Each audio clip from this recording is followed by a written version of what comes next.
Selamat datang kepada para penonton yang mengunjungi saluran Hari Tua yang tenang.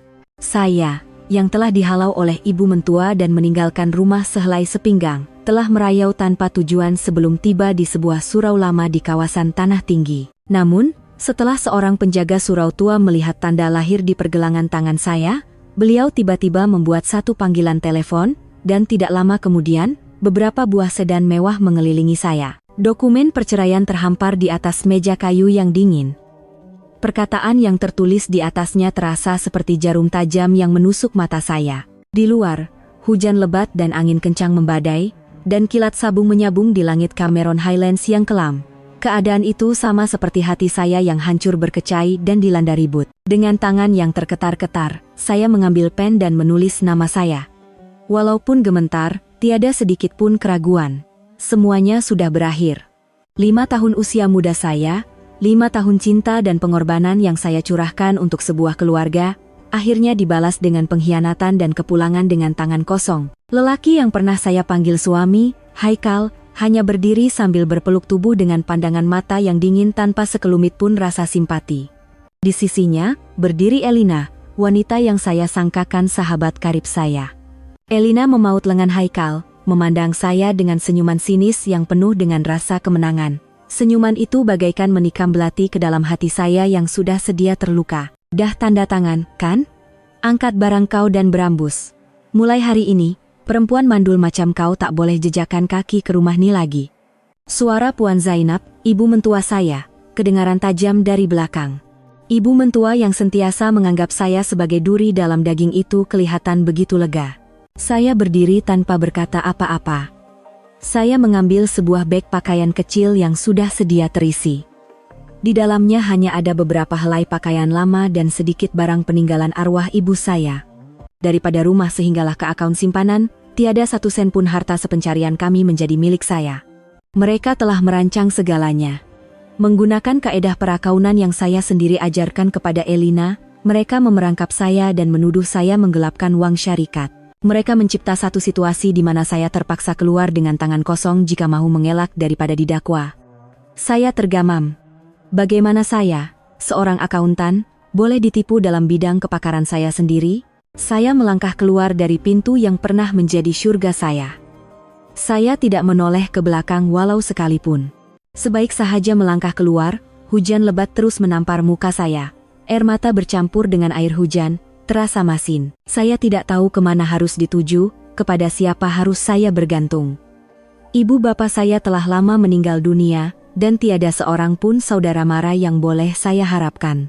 Saya hanya menaiki bas terakhir yang ada pada hari itu tanpa sebarang tujuan, hanya dengan niat untuk lari dari bandar yang menyesakan ini. Bas ekspres yang usang itu menurunkan saya di sebuah perhentian sunyi di lereng bukit Cameron Highlands ketika malam sudah larut. Hujan semakin lebat dan angin bertiup kencang seolah-olah mahu menerbangkan tubuh saya yang lemah.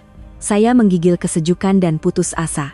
Cahaya samar dari kejauhan langsung tidak cukup untuk menerangi jalan saya. Saya hanya berjalan meraba-raba ke arah kawasan yang lebih tinggi, mencari walau sedikit tempat untuk berteduh. Tiba-tiba, guruh berdentum membelah langit disusuli pancaran kilat. Pada saat itu, di celah-celah rimbunan pokok di pertengahan bukit, terserlah sebuah surau lama yang tersembunyi. Bagaikan orang lemas yang mencapai buih, saya mengerah sisa tenaga yang ada, saya menggagahkan diri melangkah ke arah surau itu. Pintu kayu usang surau itu sedikit tertutup. Apabila saya menolaknya perlahan-lahan, pintu itu berkeriut dan terbuka sedikit. Suasana di dalam sungguh hening, hanya kedengaran bunyi titisan hujan yang jatuh ke halaman dan alunan zikir yang teratur dari dalam dewan solat. Sebaik sahaja melangkah masuk ke perkarangan surau, saya berasa seolah-olah telah memasuki dunia lain yang terpisah sepenuhnya daripada badai di luar. Seorang lelaki tua berjubah kelabu sedang berjalan keluar dari dewan solat sambil memutar tasbih. Melihat keadaan saya yang basah lencun dan menyedihkan, beliau langsung tidak terkejut, sebaliknya hanya menenangkan saya dengan ucapan salam. Assalamualaikum, anak. Mencari tempat berteduh dari hujan, suara lelaki tua itu lembut dan mesra. Kemesraan itu meruntuhkan serta-merta benteng pertahanan yang saya bina. Saya mula menangis tersesak-esak. Segala kesedihan dan penderitaan yang saya pendam selama ini akhirnya terhambur keluar. Lelaki tua itu hanya berdiri di sisi saya dengan sabar, menunggu sehingga tangisan saya reda. Apabila saya sedikit tenang, beliau berkata dengan lembut, "Hidup ini ibarat lautan ujian, anak, setiap orang pasti akan melalui waktu yang sukar. Hujan ini pasti akan berhenti, dan hari akan cerah kembali. Marilah masuk. Walaupun tempat ini serba kekurangan, cukuplah untuk anak berehat semalaman." Dengan suara yang perlahan, saya mengucapkan terima kasih, dan mengikut beliau ke sebuah bilik rehat kecil. Beliau memberikan saya sepersalinan pakaian bersih, dan sehelai tuala kering. Selepas menukar pakaian, badan saya terasa sedikit hangat.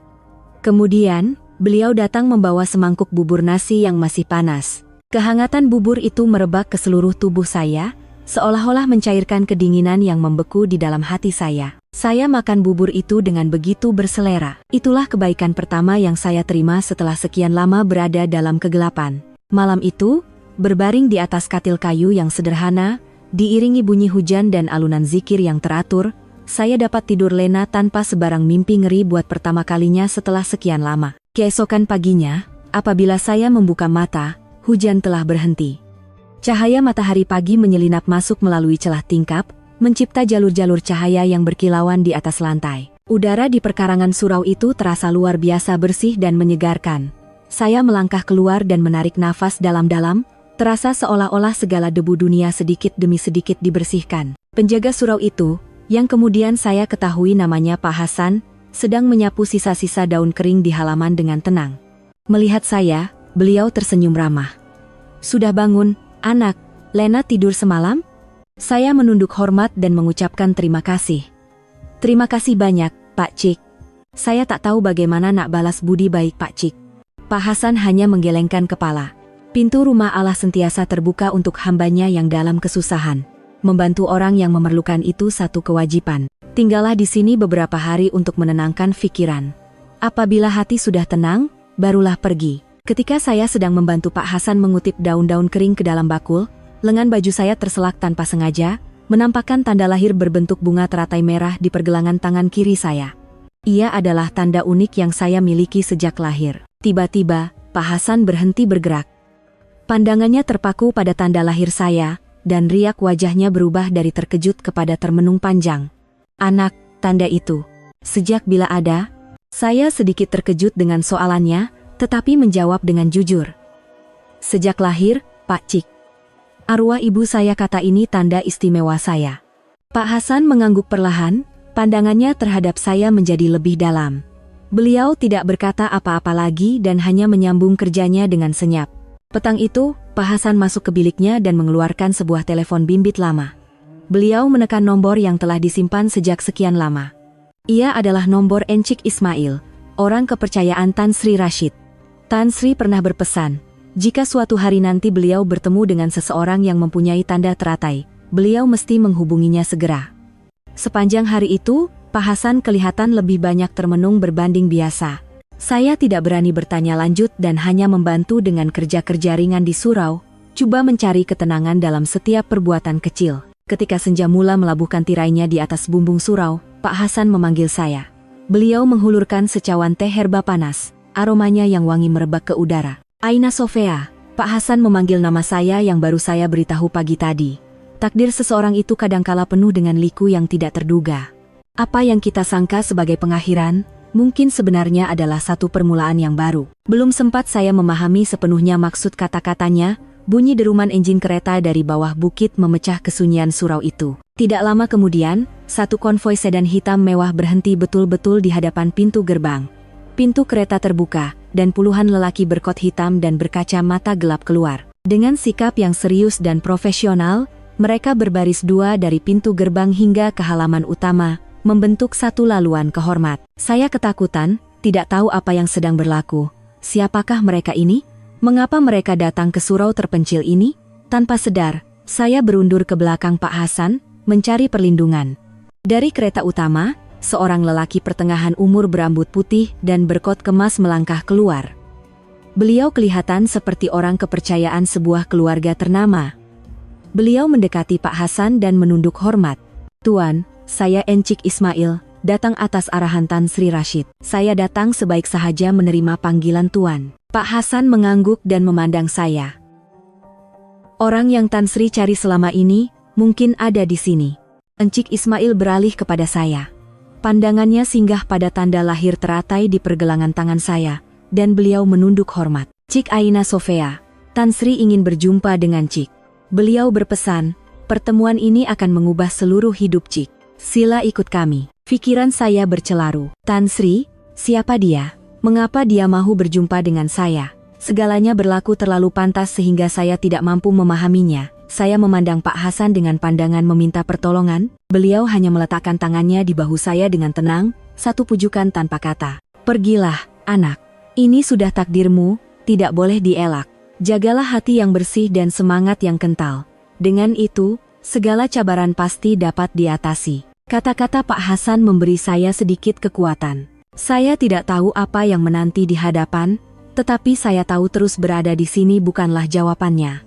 Hidup saya sudah berada di tahap paling bawah, apalagi yang lebih buruk boleh berlaku. Saya menarik nafas dalam-dalam dan mengangguk kepada Encik Ismail. Baiklah, saya akan pergi. Sedan mewah itu meluncur senyap, meninggalkan ketenangan Cameron Highlands dan kembali ke hiruk-pikuk kota yang begitu ingin saya tinggalkan. Saya duduk di belakang bersebelahan Encik Ismail. Beliau tidak banyak bercakap, sentiasa mengekalkan sikap hormat dan terkawal. Saya memandang keluar tingkap, pikiran saya dipenuhi soalan yang tidak berjawab. Siapakah saya sebenarnya sehingga orang yang begitu berkuasa menghantar rombongan besar untuk menjemput saya? Kereta itu berhenti di hadapan sebuah banglo mewah bergaya tradisional yang tersembunyi di dalam taman yang luas dan sunyi di tengah-tengah Kuala Lumpur. Setiap perincian kecil memancarkan kemewahan dan kuasa. Encik Ismail sendiri yang membuka pintu kereta dan mempersilakan saya masuk. Suasana di dalam banglo itu serius dan sedikit berat. Saya dibawa ke sebuah pejabat yang luas. Pejabat itu dihias dengan gaya minimalis tetapi sangat mewah. Di dinding hadapan, sebuah skrin gergasi terpasang, dan seorang lelaki tua berambut putih di atas kerusi roda sedang memandang tepat ke arah saya melalui skrin itu. Wajahnya kelihatan baik, tetapi pandangan matanya sangat tajam. Walaupun hanya melalui skrin, saya dapat merasakan aura berkuasa yang terpancar daripadanya. Selamat datang, Aina. Suaranya rendah dan mesra, tetapi penuh dengan wibawa yang tidak kelihatan. Saya Tan Sri Rashid, pengerusi Sri Holdings. Sri Holdings, nama yang begitu saya kenali. Salah satu konglomerat swasta terbesar di Malaysia, beroperasi dalam pelbagai sektor industri dengan nilai berbilion ringgit. Saya pernah membaca tentang mereka di surat kabar ekonomi. Tetapi, apa kaitannya semua ini dengan saya? Tan Sri, saya tidak paham. Mengapa Tan Sri menghantar orang untuk mencari saya? Saya bertanya dengan berhati-hati. Tan Sri Rashid tersenyum. Senyuman yang kelihatan sedikit letih tetapi tetap mesra. Saya tahu semua ini berlaku secara tiba-tiba. Tapi, masa saya tidak banyak lagi. Saya telah mencari kamu sejak sekian lama. Seorang anak gadis dengan tanda teratai. Beliau menceritakan sebuah kisah. Ibu saya, yang saya sangka meninggal dunia akibat kemalangan di kilang semasa saya kecil, sebenarnya adalah penyelamat nyawanya dalam satu insiden kebakaran kilang beberapa tahun lalu. Sebelum meninggal dunia, ibu saya telah berpesan kepadanya, jika takdir menemukan beliau dengan anak perempuannya yang mempunyai tanda lahir teratai, bantulah dia. Tan Sri Rashid merasa terhutang budi yang besar kepada ibu saya, dan setelah bertahun-tahun mencari tanpa hasil, akhirnya beliau menerima kabar daripada sahabat lamanya, Pak Hasan. Saya tidak punya anak. Sepanjang hidup saya membina Sri Holdings ini. Saya tidak boleh menyerahkan syarikat ini kepada mereka yang tamak. Saya telah memerhatikan kamu dari jauh melalui orang-orang saya. Kamu bijak, tabah, dan yang paling penting, kamu berhati mulia. Kamulah orang yang saya dan ibu kamu percayai. Beliau berhenti sejenak, sebelum melontarkan kata-kata yang menggegarkan dunia saya. Saya telah membuat keputusan. Aina Sofia, saya mahu kamu menjadi satu-satunya pewaris saya dan mengambil alih seluruh Sri Holdings. Kaki saya terasa lemah, saya hampir rebah. Udara di dalam bilik itu seolah-olah membeku. Pewaris kepada konglomerat berbilion ringgit, ini lebih sukar dipercayai daripada mimpi. Seorang akuntan yang baru bercerai dan papa kedana, dalam sekelip mata menjadi ketua sebuah empayar perniagaan gergasi? Tan Sri, ini terlalu luar biasa. Saya tidak boleh. Saya tiada pengalaman, tiada kebolehan, saya menolak dengan tergagap-gagap. Pengalaman boleh dipelajari, kebolehan boleh diasah. Apa yang saya perlukan ialah kepribadian kamu. Saya percaya pada pilihan saya, kata Tan Sri Rashid dengan tegas. Ketika itu, pintu pejabat terbuka dan dua orang masuk. Seorang wanita sebaya saya, cantik tetapi berwajah dingin dengan pandangan setajam pisau.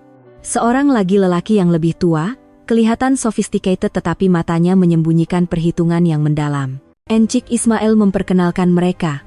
Cik Aina, ini Puan Syarina, pengarah eksekutif, dan Dato Izham, timbalan pengerusi. Puan Syarina memandang saya dari atas ke bawah dengan pandangan penuh keraguan. Dato Izham tersenyum ramah, tetapi saya dapat merasakan aura kepalsuan yang dingin di sebalik senyumannya. Tan Sri, adakah Tan Sri benar-benar yakin menyerahkan seluruh kumpulan syarikat kepada orang yang langsung tidak berpengalaman? Kata Puan Syarina dengan nada yang sinis dan mencabar. Dato Izham turut menyampuk, suaranya lebih lembut tetapi lebih licik. Saya faham hasrat Tan Sri, tetapi Sri Holdings adalah hasil titik peluh kita semua. Keputusan sebesar ini sepatutnya dipertimbangkan dengan lebih teliti. Tan Sri Rashid di skrin terbatuk ringan, pandangannya menjadi tegas.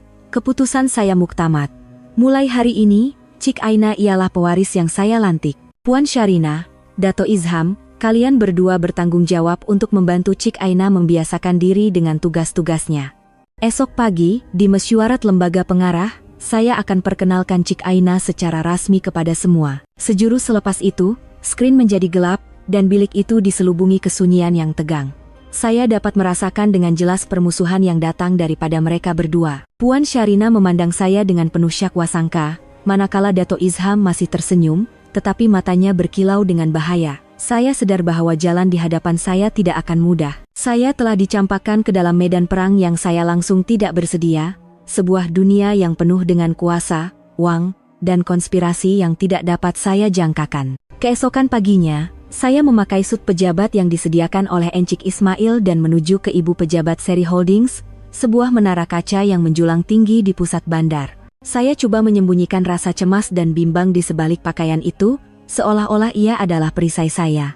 Bilik mesyuarat lembaga pengarah terletak di tingkat teratas, dengan pemandangan seluruh bandar. Di sekeliling meja kayu yang panjang dan gah, hampir semua ahli lembaga pengarah, tokoh-tokoh korporat terkemuka, telah berkumpul. Apabila saya masuk bersama Puan Syarina dan Dato Izham, semua mata tertumpu kepada saya. Pandangan yang penuh dengan rasa ingin tahu, penilaian, dan juga penghinaan. Dato Izham, selaku timbalan pengerusi, memperkenalkan saya secara formal. Tuan-tuan dan puan-puan, perkenalkan Cik Aina Sofia. Atas arahan Tan Sri Rashid, mulai hari ini Cik Aina akan menyertai lembaga pengarah sebagai pewaris yang dilantik. Suasana di dalam bilik mesyuarat menjadi riuh. Saya terdengar bisikan seperti, budak mentah lagi, apa agendanya nih? Saya menarik nafas dalam-dalam dan menegakkan badan. Saya tidak boleh menunjukkan kelemahan di hadapan mereka. Mesyuarat pun bermula. Pelbagai laporan dan pembentangan proyek menyusul. Saya hanya duduk, mendengar dan memerhati dengan senyap. Walaupun saya tidak dapat memahami sepenuhnya operasi perniagaan kumpulan yang kompleks, pengetahuan perakaunan saya yang kukuh membolehkan saya memahami angka-angka yang dibentangkan. Ketika Dato Izham membentangkan laporan keuangan suku tahunan terkini, saya merasakan sesuatu yang tidak kena. Angka-angka itu kelihatan sempurna, dan keuntungan menunjukkan pertumbuhan yang memberangsangkan. Tetapi, gerak hati saya sebagai seorang akuntan yang berpengalaman memberitahu ada sesuatu yang dimanipulasi. Perbelanjaan untuk beberapa proyek baharu di sebuah taman perindustrian di Pasir Gudang kelihatan luar biasa tinggi, manakala pulangan yang dijelaskan sangat kabur. Boleh saya bertanya sesuatu? Tiba-tiba saya menyampuk pembentangan Dato Izham. Bilik mesyuarat menjadi sunyi sepi. Semua orang memandang saya dengan terkejut. Puan Syarina yang duduk di sebelah saya juga mengerutkan dahi, mungkin tidak menyangka saya berani bersuara. Dato Izham berhenti seketika, senyuman di bibirnya sedikit kaku. Ya, Cik Aina. Saya membuka halaman laporan yang bermasalah itu dan menuding pada angka-angka tersebut. Dato, dalam butiran kos proyek Taman Perindustrian Pasir Gudang, mengapa kos bahan mentah dan pengangkutan 30% lebih tinggi daripada budget asal, sedangkan kemajuan proyek lebih perlahan daripada yang dirancang? Tambahan pula, syarikat pembekal yang disenaraikan di sini semuanya syarikat baru yang kurang dikenali. Adakah kualiti dan ketelusan kontrak-kontrak ini terjamin? Soalan saya tepat mengenai sasaran, tajam dan terus terang. Suasana di dalam bilik mesyuarat menjadi tegang. Dato Izham jelas tidak menjangkakan situasi ini. Beliau kelihatan sedikit bingung selama beberapa saat sebelum kembali tenang. Terima kasih atas soalan Cik Aina. Ini adalah isu teknikal, Mungkin karena Cik Aina masih baru, jadi kurang paham. Proyek-proyek ini mempunyai spesifikasi khas, jadi pertambahan kos tidak dapat dielakkan. Segalanya telah disemak dengan teliti oleh Jabatan Keuangan.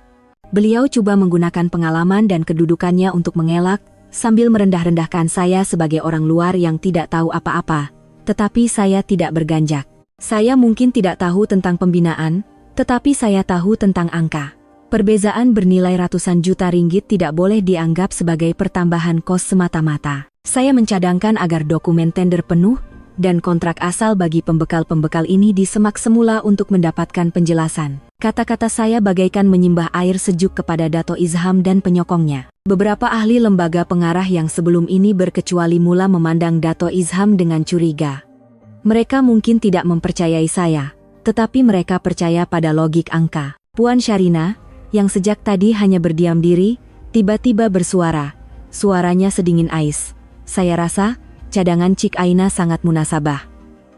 Ketelusan keuangan adalah tunjang kelangsungan kumpulan syarikat. Saya akan mengarahkan pasukan perakaunan untuk menyediakan semua dokumen berkaitan supaya Cik Aina boleh menyemaknya. Sokongan yang tidak dijangka daripada Puan Syarina membuatkan Dato Izham terdiam. Beliau tidak dapat membantah lagi dan terpaksa mengangguk dengan berat hati. Mesyuarat berakhir dalam suasana yang tegang. Saya tahu saya telah menyalakan api yang menjadikan saya musuh di mata Dato Izham dan penyokongnya. Tetapi saya juga tahu, inilah satu-satunya cara untuk saya bertahan di sini. Saya tidak boleh menjadi boneka mereka, saya perlu membuktikan nilai saya dengan kebolehan saya sendiri. Ketika melangkah keluar dari bilik mesyuarat, mata saya bertentang dengan Puan Syarina. Di sebalik pandangan dinginnya, saya melihat sesuatu yang berbeza, bukan lagi penghinaan sepenuhnya, tetapi satu penilaian semula yang kompleks. Beberapa hari selepas mesyuarat lembaga pengarah, kumpulan syarikat mengadakan satu majelis besar untuk meraihkan pemeteraian kontrak dengan rakan kongsi penting dari luar negara. Sebagai penyandang jawatan baharu, saya tidak boleh tidak hadir. Encik Ismail menyediakan sehelai gaun malam berwarna hijau zamrud untuk saya. Rekaannya ringkas tetapi elegan, membantu saya menyembunyikan rasa gemetar dan menonjolkan keyakinan. Majelis itu diadakan di sebuah hotel 5 bintang terkemuka di Kuala Lumpur. Chandelier kristal yang gah, alunan musik yang merdu, dan orang ramai yang berpakaian segak, semuanya mencipta satu dunia mewah yang tidak pernah saya impikan sebelum ini. Saya berasa sedikit kekok, tetapi tetap mengukir senyuman sambil mengikut Puan Syarina dan Dato Izham menyapa tetamu-tetamu penting. Dan di tengah-tengah keramaian itu, saya melihat mereka. Bekas suami saya, Haikal, sedang memaut lengan bekas sahabat saya, Elina. Di sisi mereka, berdiri bekas ibu mentua saya, Puan Zainab. Mereka juga di sini. Dunia ini benar-benar kecil, atau mungkin lingkungan golongan atasan di bandar ini memang sempit. Haikal memakai sut berjenama, kelihatan lebih segak berbanding dahulu. Elina memakai gaun merah menyala yang menonjolkan bentuk badannya, dengan soutas rantai berlian yang memukau di lehernya. Puan Zainab juga tidak mahu kalah, berpakaian mewah dihiasi pelbagai barang kemas, dengan riak wajah yang sombong. Pandangan kami bertemu. Saya melihat keterkejutan yang melampau di mata mereka, yang kemudiannya bertukar menjadi penghinaan dan ejekan. Mereka pasti tidak menyangka wanita yang mereka halau dari rumah beberapa minggu lalu boleh muncul di majelis gah seperti ini. Puan Zainab yang pertama tidak dapat menahan diri. Beliau membawa anak lelaki dan bakal menantunya ke arah saya, dan menjerit dengan nada yang tajam, seolah-olah mahu semua orang mendengarnya. Tengok siapa nih? Bukan Keni bekas menantu aku, perempuan mandul yang kena halau dari rumah tuh, macam mana boleh masuk sini? Agaknya dah dapat pancing jerung tua mana entah, ya? Kata-katanya yang berbisa membuatkan beberapa orang di sekeliling menoleh dengan rasa ingin tahu. Muka saya terasa panas, tetapi saya mengingatkan diri agar tidak rebah. Saya bukan lagi Aina Sofia yang dahulu. Saya tersenyum lembut, senyuman yang luar biasa tenang. Makcik, lama tak jumpa. Sihat? Saya datang sebagai tetamu, atas jemputan kumpulan syarikat. Puan Zainab terkejut dengan sikap saya. Haikal dan Elina juga tidak dapat menyembunyikan rasa hairan mereka. Elina segera menyampuk, dengan suara yang manis tetapi berbisa. Aina, apa yang kau merepek nih?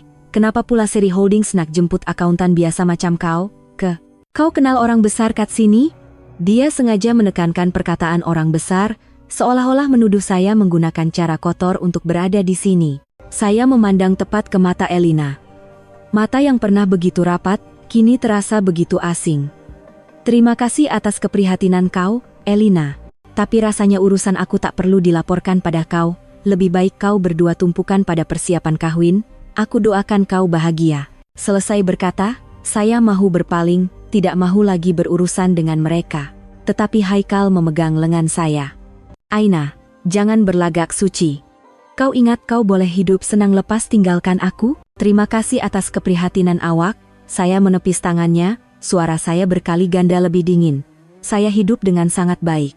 Jauh lebih baik berbanding masa saya tinggal di rumah tuh. Sikap saya yang tenang dan tegas membuatkan mereka bertiga terdiam. Mereka terbiasa dengan Aina Sofia yang patuh dan penyabar, bukan wanita yang yakin dan tajam di hadapan mereka ini. Ketika itu, Dato Izham muncul entah dari mana dan meletakkan tangannya di bahu saya dengan mesra yang dibuat-buat. Cik Aina, kenapa seorang diri di sini? Rakan-rakan kongsi kita ingin bertemu dengan Cik Aina. Kemudian, beliau tersenyum ke arah keluarga Haikal dan berkata, maafkan saya. Cik Aina adalah eksekutif kanan baharu kami, orang kepercayaan Tan Sri Rashid sendiri. Mungkin ada sedikit salah faham di sini. Pengenalan Dato Izham itu bagaikan bom yang jatuh di atas kepala mereka bertiga. Puan Zainab ternganga, mukanya bertukar dari pucat lesi kepada kemerahan, manakala Elina menjadi pucat dan tidak terkata. Dan Haikal, dia hanya memandang saya dengan pandangan tidak percaya. Saya tahu Dato Izham berbuat demikian bukan untuk membantu saya, tetapi untuk menunjukkan kuasanya dan memberi amaran kepada mereka yang coba membuat kecoh di majelisnya. Apapun, saya berterima kasih dalam hati karena telah menyelamatkan saya dari situasi yang memalukan. Selepas menjauhkan diri dari mereka, saya mencari satu sudut sunyi di balkoni untuk menenangkan diri. Hati saya masih berdebar-debar. Tiba-tiba, saya terdengar perbualan Haikal dengan seorang lelaki yang tidak dikenali di sudut berhampiran. Jangan risau, semua dalam kawalan. Walaupun dia dah masuk dalam kumpulan tuh, dia takkan boleh buat apa-apa. Rancangan kita berjalan seperti biasa, bisik Haikal. Lelaki itu menjawab, apa-apapun, kena berhati-hati. Jangan lupa tujuan asal kau dekati perempuan tuh, semua mesti dirahasiakan. Perbualan itu singkat, tetapi ia membuatkan saya meremang. Tujuan asal, rancangan, mungkinkah perkawinan saya, pengkhianatan Haikal dan Elina, semuanya bukan kebetulan? Mungkinkah ia adalah sebahagian daripada satu konspirasi yang dirancang sejak awal lagi? Satu siakwasangka yang mengerikan mula bercambah di dalam hati saya. Kata-kata yang saya dengar di majelis itu terus berlegar di pikiran saya. Perkawinan saya adalah satu perangkap, ini bermakna, seseorang telah coba mengawal saya jauh sebelum saya menjejakkan kaki ke Seri Holdings. Siapakah dalangnya? Dato Izham? Semuanya kelihatan terlalu kebetulan. Kemunculan saya telah merosakkan rancangan seseorang, dan kini saya berada di tengah-tengah badai konspirasi yang tidak dapat saya jangkakan. Syakwasangka itu mendorong saya untuk bertindak. Saya tidak boleh hanya duduk diam menunggu musuh menyerang. Saya perlu tahu siapa dan apa yang sedang saya hadapi. Saya mula menyiasat dari perkara yang paling dekat, masa lalu saya dan ibu saya. Kata-kata Tan Sri Rashid terngiang-ngiang. Ibu saya pernah menjadi kaki tangan Seri Holdings. Mungkinkah kematiannya mempunyai kaitan dengan rahasia kumpulan syarikat ini? Saya memutuskan untuk berjumpa dengan Puan Sharina. Walaupun dia masih bersikap dingin dan curiga, selepas insiden di mesyuarat lembaga pengarah, saya merasakan dia adalah satu-satunya eksekutif yang sekurang-kurangnya membezakan antara urusan pribadi dan kerja, dan mungkin boleh saya percayai buat sementara waktu. Saya pergi ke pejabat Puan Sharina, mengetuk pintu dan masuk. Saya nak lihat rekod pribadi yang lama. Rekod dari kira-kira 20 tahun yang lalu, saya terus terang. Puan Sharina mengangkat kepala dari skrin komputernya dan memandang saya dengan tajam, seolah-olah coba membaca niat saya. Apa yang Puan Aina coba cari dalam file-file lama tuh? Saya nak cari rekod ibu saya. Dia pernah bekerja di sini, jawab saya dengan tenang. Puan Sharina diam seketika, seolah-olah sedang menimbang sesuatu. Akhirnya, dia mengangkat telepon interkom, Jabatan Sumber Manusia, bawa semua file arsip dari tahun 1995 hingga 2005 ke pejabat saya. Sekarang, walaupun tidak tahu niat saya, mungkin karena arahan Tan Sri Rashid untuk menyokong saya, Puan Sharina tidak menolak.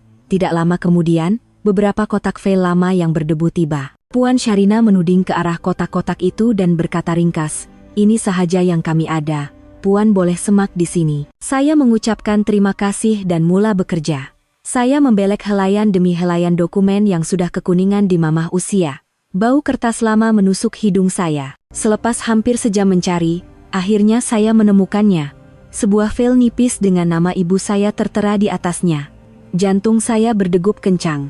Saya membukanya dengan berhati-hati. Di dalamnya terdapat maklumat asas, jawatan sebagai akuntan di sebuah kilang tekstil milik kumpulan syarikat. Kemudian, saya melihat helaian terakhir. Satu notis mengenai kemalangan industri. Isinya sangat ringkas. Ibu saya dilaporkan meninggal dunia akibat kebakaran gudang yang berpunca daripada litar pintas semasa bekerja shift malam. Tarikh kejadian tepat 20 tahun yang lalu. Tiada laporan siasatan terperinci, tiada kesimpulan akhir mengenai punca kemalangan. Semuanya ditutup dengan tergesa-gesa dan mencurigakan. Hanya litar pintas, mengapa rekodnya begitu ringkas? Syak wasangka yang kuat timbul di hati saya. Kematian ibu saya pastinya tidak sesederhana yang tertulis di dalam file. Saya duduk termenung di pejabat Puan Syarina, pikiran saya buntu. Ketika saya coba menyusun pikiran, satu email baru masuk ke komputer saya. Subjeknya kosong, dan pengirimnya adalah alamat asing yang terdiri daripada aksara rawak. Selepas teragak-agak seketika, saya membukanya. Isinya hanya sebaris ayat pendek. Kematian ibu kamu bukan kemalangan. Pergi ke pelabuhan Klang, cari seorang lelaki bernama Pak Din Parut. Dan di bawahnya, hanya ada satu huruf. K. Saya terkejut. Siapa yang menghantar email ini? Bagaimana dia tahu saya sedang menyiasat kematian ibu saya? Dan siapakah Pak Din Parut di pelabuhan Klang? Pelbagai soalan muncul di pikiran saya. Email misteri ini, walaupun menakutkan, bagaikan seberkas cahaya dalam kegelapan. Ia mengesahkan tekaan saya dan memberi saya petunjuk pertama. Walaupun ia petunjuk yang sangat samar dan berbahaya, saya tahu saya sedang melangkah ke jalan untuk mencari kebenaran. Email misteri itu bagaikan obor yang menerangi kabus tebal di sekeliling saya. Pelabuhan Klang, Pak Din Parut, pengirim bernama K. Sama ada dia kawan atau lawan, saya tidak boleh melepaskan satu-satunya petunjuk ini. Saya tahu perjalanan ini akan penuh dengan bahaya. Musuh yang telah menyembunyikan jenayah selama 20 tahun pasti tidak akan berdiam diri melihat saya mengorek masa lalu. Saya memutuskan untuk bertindak secara rahasia. Saya meminta cuti beberapa hari daripada Encik Ismail dengan alasan mau pulang ke kampung. Saya tidak memberitahu secara spesifik kemana saya pergi, hanya memberi alasan yang munasabah untuk mengelak syak wasangka. Encik Ismail kelihatan sedikit bimbang, tetapi menghormati keputusan saya, dan menyediakan sebuah kereta yang tidak menarik perhatian. Saya sadar saya mungkin sedang diawasi, mungkin oleh orang-orang Dato Isham, jadi setiap langkah saya perlu amat berhati-hati. Keesokan paginya, saya bertolak. Kereta membawa saya keluar dari Kuala Lumpur menuju ke bandar pelabuhan itu. Sepanjang perjalanan, pikiran saya syarat dengan pelbagai persoalan. Adakah Pak Din ini orang baik? Adakah pertemuan ini satu perangkap? Tetapi, pikiran tentang kematian ibu saya yang penuh misteri terus mendorong dan memberi saya kekuatan. Pelabuhan Klang menyambut saya dengan bahang matahari dan udara laut yang masin. Pelabuhan itu luas, bising dan sibuk. Bunyi deruman kapal, deritan kren, dan laungan orang ramai mencipta satu simfoni yang hingar-bingar. Bau hanyir ikan, minyak, dan laut bercampur menjadi satu, membentuk udara yang unik. Mencari seseorang dengan gelaran Pak Din Parut di tempat seluas dan sesibuk ini umpama mencari jarum dalam jerami. Saya mula bertanya di kedai-kedai kopi kecil di sekitar pelabuhan, tempat para buruh sering berkumpul. Pada mulanya, semua orang memandang saya dengan curiga. Wanita berpakaian kemas seperti saya jelas tidak sesuai di sini. Tetapi, dengan kesabaran dan sedikit uang tip, akhirnya saya mendapat maklumat. Pak Din Parut agak terkenal di sini. Dahulu seorang yang kasar, tetapi kini sudah bersara dan menguruskan satu pasukan buruh kecil. Orang ramai menunjuk saya ke arah sebuah gudang usang di hujung sebuah lorong kecil. Saya menuju ke alamat itu. Gudang itu lembab dan gelap. Seorang lelaki berusia lingkungan 60-an, berbadan tegap tetapi wajahnya di mamah usia, sedang duduk di atas kerusi kayu usang, menghisap rokok daun dalam-dalam. Wajahnya jelas menunjukkan keperitan hidup, dan yang paling ketara ialah parut panjang yang melintasi kening kirinya. Inilah orangnya. Maaf, adakah Pak Cikni Pak Din? Saya bertanya, coba mengawal suara agar tidak bergetar. Beliau mengangkat kepala, mengecilkan matanya dan memandang saya. Siapa? Apa urusan kau dengan aku? Nama saya Aina Sofia. Seseorang memberitahu saya Pak Cik mungkin tahu tentang ibu saya. Ibu saya yang meninggal dunia dalam kebakaran kilang tekstil Seri Holdings 20 tahun yang lalu. Apabila saya menyebut nama ibu saya dan Seri Holdings, riak wajah Pak Din terus berubah. Beliau menjadi waspada dan cepat-cepat melambaikan tangannya. Kau salah orang, aku tak kenal orang macam tuh. Seri Holdings tuh apapun aku tak tahu. Pak Cik, saya tahu Pak Cik takut. Tapi saya anak dia. Saya perlu tahu kebenarannya. Tolonglah saya merayu dengan mata yang berkaca. Pak Din memandang saya lama. Mungkin keikhlasan dan kesedihan di mata saya telah menyentuh hatinya. Beliau menghela nafas panjang, melihat sekeliling seolah-olah takut ada yang mendengar, kemudian menggamit saya masuk lebih dalam ke gudang. Ya, aku kenal ibu kau. Seorang wanita yang sangat baik dan berani, suara Pak Din menjadi perlahan. Masa tuh, aku ketua gudang di kilang tekstil. Tan Sri Rashid percayakan aku untuk pantau kalau ada apa-apa yang tak kena di kilang. Ibu kau pula akuntan, dia dapat hidu yang timbalan pengurus kilang masa tuh, si Izham tuh, bersekongkol dengan orang luar untuk selewengkan duit bahan mentah. Dia kumpul bukti untuk laporkan. Jadi, memang Dato Izham. Kemarahan saya membuak-buak. Kalau begitu, kebakaran tuh. Saya bertanya dengan suara terketar-ketar. Bukan kemalangan, kata Pak Din dengan tegas.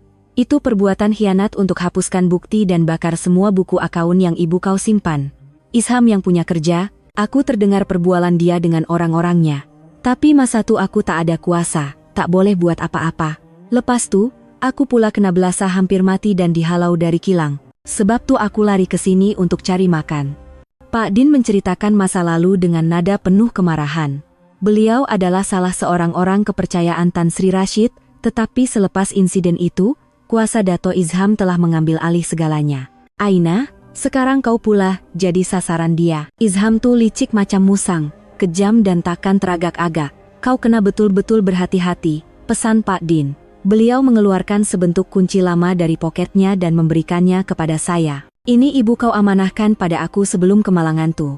Dia kata, kalau apa-apa jadi pada dia, tolong sampaikan pada anak perempuannya. Dah 20 tahun aku simpan. Aku tak tahu apa isinya, tapi harap-harap boleh bantu kau. Saya menyambut kunci itu dengan tangan yang terketar-ketar. Peninggalan ibu saya. Satu lagi, Pak Din memandang saya dengan serius. Puan Syarinatu, kau kena hati-hati juga dengan dia. Walaupun dia anak didik kesayangan Tan Sri, tapi dia juga orang yang Izham angkat dari bawah. Tak ada siapa yang tahu dia sebenarnya di pihak mana.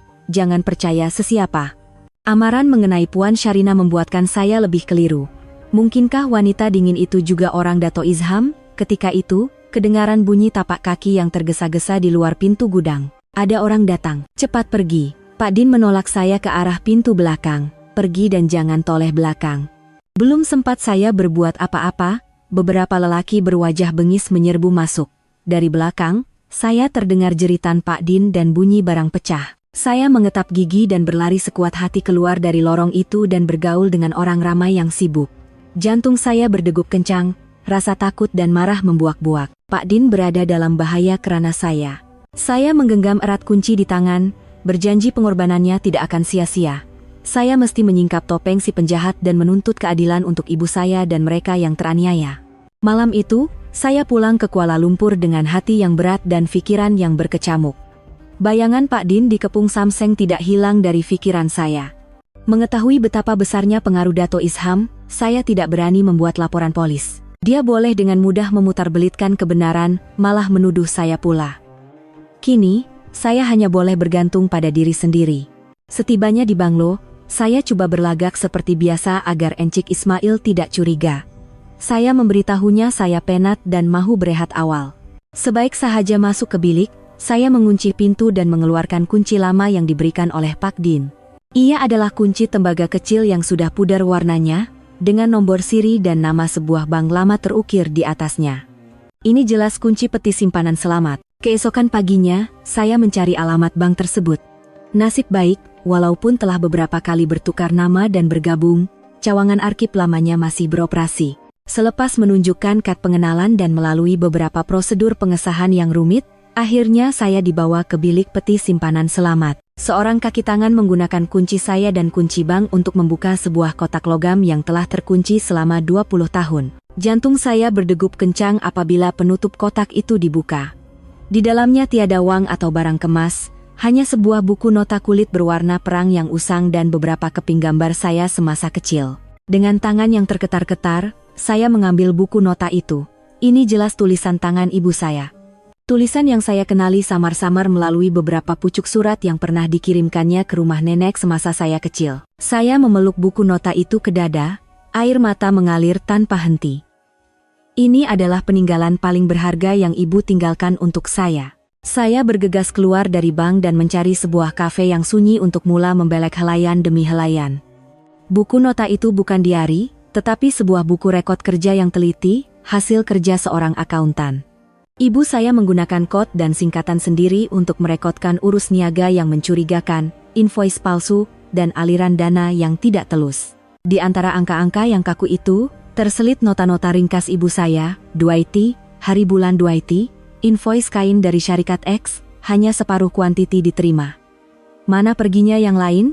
Kata pengurus Izam kesilapan penghantaran, tapi nampak dia berjumpa dengan orang pembekal secara berasingan. Dwighty's hari bulan Dwighty's. Perbelanjaan besar untuk penyelenggaraan mesin, tapi tiada laporan pemeriksaan. Dana akhirnya mengalir ke syarikat pembinaan milik Abang Ipar Izham. Semakin saya membaca, semakin saya terkejut dan marah. Dengan ketajaman seorang akuntan, ibu saya secara beransur-ansur membongkar sindiket rasuah besar yang diketuai oleh Dato Izham. Dia telah lama menggelapkan aset kumpulan syarikat. Ibu saya tidak membiarkannya. Dia sedang mengumpul bukti secara senyap dengan niat untuk mendedahkan segalanya. Di halaman terakhir buku nota itu, tulisan ibu saya kelihatan sedikit tergesa-gesa dan bergetar. Dia mula siak pada aku. Kena bergerak lebih cepat. Bukti paling penting, beberapa salinan dah aku sorokkan di tempat selamat. Kalau apa-apa jadi pada aku, harap suatu hari nanti anakku, Aina, akan temukannya dan menuntut keadilan. Tulisan terakhir terhenti di situ. Tarikhnya tepat pada hari ibu saya ditimpa kemalangan. Saya menutup buku nota itu dengan tangan yang terketar-ketar menahan marah dan sedih. Ibu saya telah mengorbankan nyawanya untuk mempertahankan kebenaran. Dan penjahat itu masih bebas, malah menduduki kerusi kuasa tertinggi. Saya berhutang satu janji kepada ibu saya. Janji untuk mengheret penjahat itu ke muka pengadilan. Buku nota ini adalah bukti, tetapi belum cukup. Saya perlu mencari bukti-bukti asal yang disembunyikan oleh ibu saya. Ketika itu, telepon bimbit saya berdering. Encik Ismail. Suaranya di hujung talian kedengaran sangat cemas. Cik Aina, tolong balik ke Banglo sekarang juga. Kesehatan Tan Sri tiba-tiba merosot teruk. Dokter kata mungkin tak dapat diselamatkan. Jantung saya tersentak. Tidak, apa-apa tidak boleh berlaku kepada Tan Sri Rashid. Dia adalah satu-satunya pelindung saya ketika ini. Jika dia tiada, saya terpaksa berhadapan dengan Dato Izham yang licik seorang diri. Saya bergegas membayar dan menahan taksi untuk pulang. Pertarungan saya baru sahaja bermula, tetapi kini saya terpaksa menghadapi ujian terbesar. Masa semakin suntuk. Saya meluru pulang ke Banglo seperti angin, pikiran saya kusut. Sebaik sahaja kereta berhenti, saya bergegas masuk. Udara di dalam rumah terasa berat dan suram. Dokter dan juru rawat sibuk bergerak. Encik Ismail sedang berdiri di hadapan pintu bilik tidur Tan Sri Rashid. Wajah tuanya dipenuhi kebimbangan dan kesedihan yang mendalam. Melihat saya, beliau segera memberi isyarat. Tan Sri sedang tunggu Cik Aina. Masa beliau tak banyak lagi. Masuk ke dalam bilik, Tan Sri Rashid terbaring di atas katil, dikelilingi pelbagai peralatan perubatan. Wajahnya pucat, nafasnya lemah, tetapi matanya yang memandang saya masih memancarkan sisa-sisa cahaya terakhir. Dato Izham dan Puan Syarina sudah berada di situ, masing-masing dengan riak wajah yang berbeza. Dato Izham berpura-pura sedih, tetapi matanya tidak dapat menyembunyikan kilatan kegembiraan. Puan Syarina hanya berdiri senyap di satu sudut, wajahnya yang sedingin ais tidak menunjukkan sebarang emosi, membuatkan saya lebih curiga. Aina, mari sini, suara Tan Sri Rashid tersekat-sekat. Saya bergegas melutut di sisi katilnya dan memegang tangannya yang sejuk dan kurus. Air mata mengalir tanpa henti. Walaupun baru bertemu, beliaulah yang telah menyelamatkan saya dari lembah keputusasaan. Beliaulah yang memberi saya tujuan untuk hidup dan sebab untuk berjuang. Di hati saya, dia seperti datuk dan satu-satunya keluarga yang saya ada. Tan Sri, bertahanlah. Tan Sri akan sembuh, kata saya dengan suara sebak. Tan Sri Rashid menggelengkan kepala dan tersenyum letih. Aku tahu badan aku. Dah tak lama. Tapi sebelum pergi, aku nak serahkan ini pada kamu. Beliau memberi isyarat mata kepada Encik Ismail. Encik Ismail membawa sebuah kotak baldu merah dan membukanya dengan hormat. Di dalamnya terdapat sebuah cop mohor jet yang diukir indah dengan imei naga terbang. Ini adalah cop mohor Agung Sri Holdings. Ia melambangkan kuasa mutlak. Mulai hari ini, aku serahkan ini pada kamu. Tan Sri Rashid menggunakan sisa tenaganya untuk meletakkan cop mohor itu di tapak tangan saya. Dengan ini, jagalah hasil titik peluhku seumur hidup, dan tuntutlah keadilan untuk ibu kamu. Saya menggenggam erat cop mohor di tangan.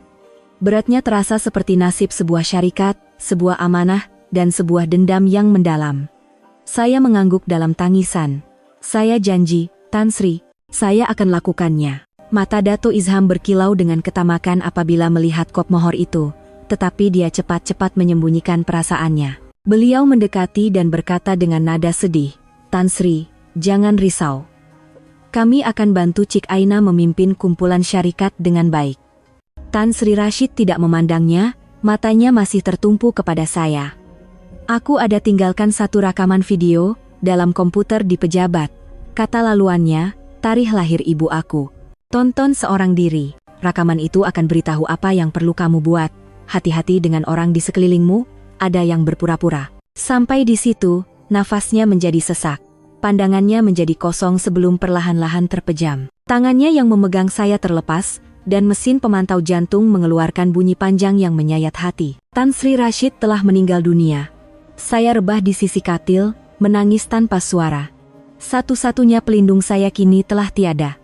Mulai sekarang, saya terpaksa berjuang seorang diri. Encik Ismail juga tidak dapat menahan air matanya. Dato Izham segera membuat panggilan telepon, mungkin untuk menyebarkan berita dan memulakan rancangannya. Hanya Puan Syarina, dia masih berdiri kaku di sudut bilik. Pandangannya terhadap Tan Sri Rashid mempunyai riak yang sangat kompleks. Seolah-olah ada kesedihan yang tersembunyi jauh di sebalik wajah dinginnya. Selepas dokter selesai menguruskan segalanya, saya berjalan lemah ke pejabat Tan Sri Rashid, tempat di mana saya pertama kali bertemu dengannya melalui screen. Saya duduk di kerusinya, membuka komputer dan memasukkan kata laluan, sebuah file video muncul. Saya memakai font telinga dan menekan butang main. Wajah Tan Sri Rashid muncul, kelihatan lebih sihat berbanding tadi. Mungkin rakaman ini dibuat lebih awal. Aina, bila kamu tonton video ini, mungkin aku dah tiada di dunia ini. Maafkan aku kerana meletakkan beban yang begitu besar di bahu kamu, tapi aku tiada pilihan lain. Izham itu serigala berbulu domba. Dia dah lama merancang untuk merampas Sri Holdings. Kematian ibu kamu pun kerja dia. Aku tahu, tapi aku tak ada bukti kukuh untuk jatuhkan dia. Dia dah tanam orang-orangnya di seluruh syarikat dan hapuskan semua jejak dengan licik. Bila aku serahkan cop mohor pada kamu, aku serahkan harapan. Dia akan coba rampasnya dari kamu dengan apa cara sekalipun. Kamu kena sangat berhati-hati. Aku syak ada pengkhianat di kalangan orang terdekatku, malah Puan Syarina. Walaupun dia anak didikku yang paling aku percaya, dia ada hubungan yang rumit dan kadangkala tindakannya sukar difahami. Aku tak boleh yakin sepenuhnya padanya. Kamu kena nilai sendiri, cari siapa kawan dan siapa lawan. Petunjuk terakhir yang boleh aku berikan ada di tempat jenayah itu bermula. Kilang tekstil lama. Ibu kamu mungkin sembunyikan bukti paling penting di sana. Cari bilik arsip lama, ia telah ditutup sejak kebakaran. Jawaban yang kamu cari mungkin ada di dalam sana. Kuatkan semangat Aina, aku percaya kamu boleh lakukannya. Video tamat. Hati saya terasa berat. Amaran Tan Sri Rashid mengenai Puan Syarina selari dengan kata-kata Pak Din. Keraguan saya semakin menebal. Tetapi sekarang bukan masanya untuk berputus asa. Saya perlu bertindak. Saya perlu pergi ke kilang tekstil lama dan mencari bilik arsip yang tertutup itu. Majelis pengebumian Tan Sri Rashid dijalankan dengan penuh hikmat tetapi ringkas. Sepanjang tempoh berkabung, Dato Izham sentiasa berlakon menjadi orang yang paling setia dan bersedih. Dia bertindak sebagai tuan rumah, menguruskan segalanya, coba menunjukkan kepada para pemegang saham dan rakan kongsi bahwa dialah pewaris yang paling layak. Saya hanya menjalankan tanggung jawab saya dengan senyap, tidak pernah melupakan amanat yang diberikan oleh Tan Sri Rashid. Sejurus selepas majelis selesai, saya memutuskan untuk bertindak. kilang tekstil lama tempat ibu saya meninggal dunia. Selepas kebakaran, sebahagiannya telah musnah, hanya beberapa bengkel kecil yang masih beroperasi. Dengan alasan mahu membuat lawatan ke fasiliti kumpulan syarikat, saya meminta pemandu membawa saya ke sana. Kilang lama itu terletak di pinggir bandar, suasananya suram dan terbiar. Dinding bata yang bertompok, tingkap pecah, dan rumput liar yang tumbuh melata. Saya berjalan menyusuri koridor lama yang berdebu dan penuh dengan sarang labah-labah. Menurut pelan lama yang saya dapat dari arsip kumpulan, bilik arsip terletak di ujung bangunan pentadbiran yang hampir terbiar. Saya menjumpai sebuah pintu kayu yang berat. Di atasnya masih terlekat pelekat pengesahan polis yang sudah kekuningan, dilekatkan 20 tahun yang lalu. Mangganya berkarat. Menggunakan kemahiran kecil yang pernah saya pelajari dahulu, yaitu menggunakan pin rambut, selepas beberapa ketika mencoba, akhirnya kunci itu terbuka dengan bunyi klik. Apabila saya menolak pintu, bau hapak dan kertas lama menusuk hidung saya. Bilik itu gelap dan berdebu, satu-satunya cahaya datang dari sebuah tingkap kecil di atas. Puluhan kabinet fail besi berdiri seperti hantu. Saya menyalakan lampu suluh telepon bimbit saya dan mula mencari. Saya tidak tahu di mana ibu saya menyembunyikan bukti itu, jadi saya terpaksa memeriksa setiap kabinet. Kebanyakan dokumen telah rusak akibat masa dan kelembapan. Kertasnya mereput, tulisannya pudar. Saya membelek fail demi fail dengan sabar, mencari walau sekecil manapun petunjuk. Hampir 2 jam berlalu, saya hampir berputus asa apabila saya perasan sesuatu yang aneh pada salah sebuah kabinet di ujung bilik. Lantai kabinet itu kelihatan seperti pernah diumpil dan dilekatkan semula. Saya menggunakan sekuat tenaga untuk mengangkat panel besi di bagian bawah. Di bawahnya terdapat satu ruang kecil, dan di dalamnya ada sebuah bungkusan dokumen yang dibalut dengan teliti dalam beberapa lapisan bag plastik. Jantung saya berdegup kencang. Saya membukanya dengan tangan yang terketar-ketar. Inilah dia. Salinan penyata transaksi bank, invoice asal, kontrak dengan tanda tangan Dato Izham, semuanya adalah bukti kukuh yang menunjukkan bagaimana dia menggelapkan uang syarikat ke syarikat-syarikat hantunya. Inilah yang ibu saya coba lindungi dengan nyawanya. Saya memeluk erat bungkusan dokumen itu. Air mata kegembiraan dan kesedihan bercampur baur. Akhirnya saya menemuinya.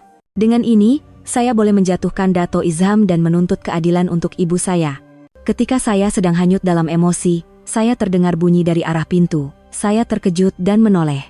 Di bawah cahaya samar dari koridor, berdiri satu lembaga. Puan Sharina. Jantung saya tersentak. Kenapa dia di sini? Adakah dia mengekori saya? Amaran Tan Sri Rashid dan Pak Din terngiang-ngiang di pikiran saya. Apa yang Puan buat di sini? Suara dingin Puan Sharina bergema di dalam bilik yang sunyi. Pandangannya terpaku pada bungkusan dokumen di tangan saya. Saya segera menyembunyikan dokumen itu di belakang saya dan berundur beberapa langkah, hati saya penuh dengan kewaspadaan. Sepatutnya saya yang tanya soalan tuh. Kenapa Puan Sharina di sini? Saya datang untuk ambil apa yang ada di tangan Puan itu. Puan Sharina melangkah masuk dan menghempas pintu. Bunyi pintu tertutup bergema berat, menutup semua jalan keluar saya. Serahkan pada saya, Puan Aina. Kenapa saya perlu serahkannya pada Puan? Untuk diserahkan kepada Dato Izham? Saya meninggikan suara, menggenggam erat dokumen itu. Saya dah tahu semuanya. Puan pun orang dia, kan? Puan Sharina tidak terus menjawab. Dia hanya memandang saya dengan pandangan yang kompleks. Kesunyiannya menambah keyakinan saya bahwa tekaan saya betul. Saya telah terperangkap. Di dalam bilik arsip yang lama dan tertutup ini, konfrontasi tegang antara dua wanita bermula. Seorang memegang rahasia masa lalu, seorang lagi dengan identiti misteri, kawan atau lawan. Udara di dalam bilik terasa berat. Saya dan Puan Sharina berdiri berhadapan, di antara kabinet lama dan debu yang samar. Saya bersedia untuk berjuang hingga ke akhir untuk melindungi dokumen ibu saya. Semua amaran mengenai Puan Sharina terngiang-ngiang, meyakinkan saya bahwa dia adalah tali barut Dato Izham. Puan pikir saya orang Dato Izham, ya?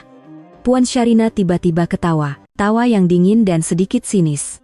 Kalau saya di pihak dia, dokumen itu takkan berada di tangan Puan sekarang. Saya mengerutkan dahi, coba memahami niatnya. Tan Sri Rashid jauh lebih bijak daripada yang Puan sangka, sambung Puan Sharina.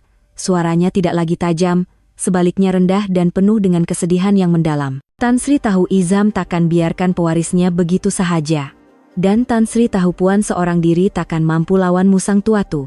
Jadi, Tan Sri perlukan seseorang untuk bergerak dalam gelap, seseorang untuk melindungi Puan, dan pada masa yang sama, menguji Puan. Puan Sharina melangkah lebih dekat. Tiada langsung tanda-tanda dia mahu menyerang saya. Sikap dingin saya, keraguan saya sejak hari pertama, semuanya adalah sebahagian daripada rancangan Tan Sri. Tan Sri mahu lihat sama ada Puan ada keberanian dan kebijaksanaan untuk bertahan di bawah tekanan. Tan Sri mahu Puan cari jalan sendiri, temui kebenaran sendiri, bukan bergantung pada bantuan orang lain. Pikiran saya bercelaru. Apa maksud semua ini? Semuanya hanya ujian? Saya tidak dapat mempercayainya. Saya masih tidak melepaskan kewaspadaan. Saya tak percaya apapun yang Puan katakan. Puan Sharina mengeluh. Dia mengeluarkan sebatang pen mata air berjenama dari poket suitnya. Pen yang sama pernah saya lihat digunakan oleh Tan Sri Rashid. Dia memulas hujung pen itu sedikit, satu ruang kecil terbuka, menampakkan segulung kertas kecil yang tersembunyi di dalamnya. Puan Sharina menghulurkannya kepada saya. Ini surat tulisan tangan yang Tan Sri tinggalkan untuk saya. Dia pesan, hanya tunjukkan pada Puan bila Puan berjaya sampai ke sini dan temui bukti-bukti ini. Saya menyambut kertas kecil itu dengan tangan yang terketar-ketar. Tulisan tangan Tan Sri Rashid yang kemas dan bertenaga tertera di atasnya, Sharina, jika kamu membaca nota ini, bermakna Aina tidak mengecewakan harapanku. Dia telah membuktikan kemampuannya, mulai sekarang, tugasmu bukan lagi menguji, tetapi melindungi dan bekerja sama. Serahkan semua yang kamu kumpul kepadanya. Kalian berdua adalah harapan terakhirku untuk melindungi Seri Holdings. Percayalah antara satu sama lain, benteng pertahanan dalam diri saya runtuh. Air mata sekali lagi mengalir, tetapi kali ini, air mata kelegaan, kesyukuran, dan terima kasih. Saya tidak keseorangan.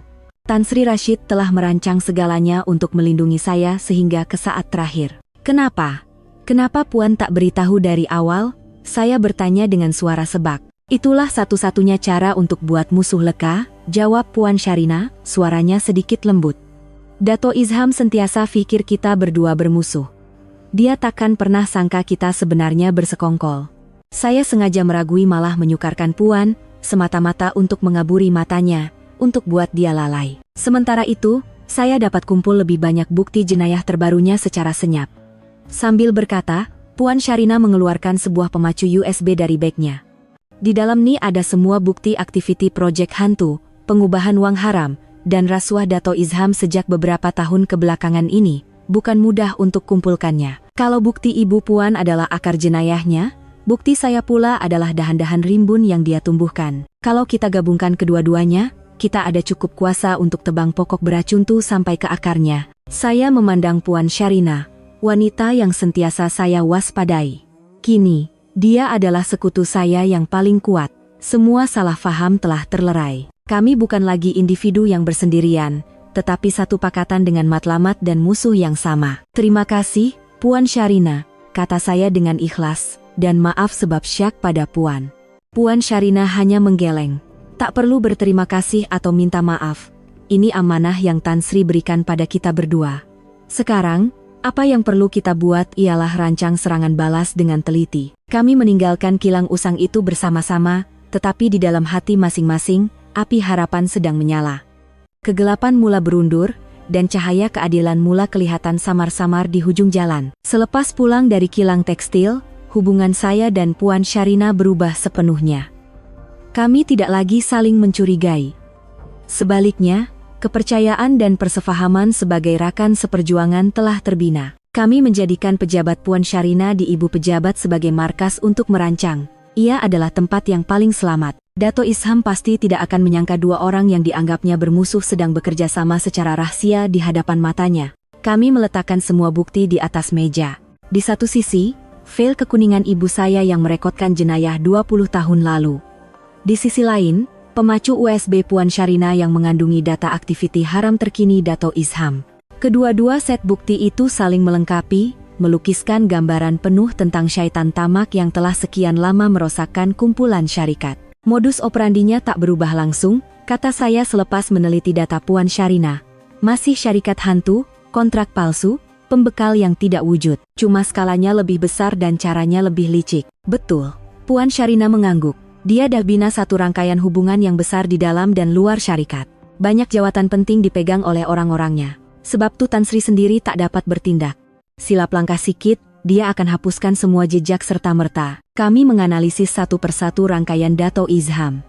Apabila saya melihat satu folder bernama perisik, saya terhenti. Puan Syarina membuka satu file rekod transaksi keuangan.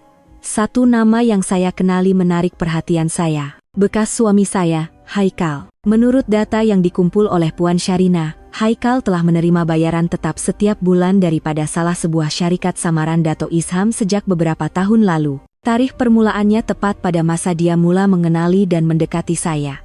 Ya Allah, saya tergamam. Dada saya terasa berat seperti dihempap batu. Puan Syarina memandang saya dengan simpati. Maafkan saya, Aina.